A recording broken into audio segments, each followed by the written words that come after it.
ஜிப்ராயில் அலைஹிஸ்ஸலாத்து வஸ்ஸலாம் அவர்கள் பெருமானாரிடத்திலே வந்து சொன்னார்கள், நாயகமே, உங்கள் மனைவி கதீஜாவுக்கு நான் சலாம் சொல்ல ஆசைப்படுகிறேன். அன்னை கதீஜா ரலியல்லாஹு இடத்திலே போய் கேட்கிறார்கள், இதைவிட பெரிய பாக்கியம் என்ன இருக்கிறது, அழைத்து வாருங்கள் ரசூலே. ஜிப்ராயில் வருகிறார்கள், சலாம் சொல்லுகிறார்கள். வந்தது ஜிப்ராயிலா என்று சோதிக்க வேண்டும். சம்மணம் போட்டு அமர்ந்து கொண்டு பெருமானாரை, நாயகமே என் மடியில் அமருங்கள் என்றார்கள். ஜிப்ராயில் நம்மை பார்த்து கொண்டிருக்கிறாரான்னு கேட்டாங்க. ஆமா, பார்த்துக்கிட்டு தான் இருக்கிறாரு.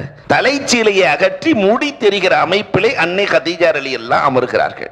இப்பொழுது ஜிப்ராயில் நம்மை பார்த்து கொண்டிருக்கிறாரா? பெருமானார் சொன்னார்கள், தலை தெறிக்க ஓடிக்கொண்டிருக்கிறார்.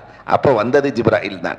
நான் தௌராத்தை படித்திருக்கிறேன், வேதக்காரர்களிடத்தில் கேட்டிருக்கிறேன், எந்த வீட்டில் பெண்கள் முடியை திறந்து வைத்திருக்கிறார்களோ அந்த வீட்டில் காசான மலக்குகள் வருவதில்லை. இன்னைக்கு நமக்கு பக்கத்தில் இருக்கிற மாநில கேரளாவில் அவ்வளோ பறக்கத்து. காரணம் என்ன தெரியுமா? அவர்கள் எந்த நேரத்திலும் முடியை திறப்பதில்லை. இனி வாழ்நாளில் நாம் முடியை மறைத்து வாழ வேண்டும்.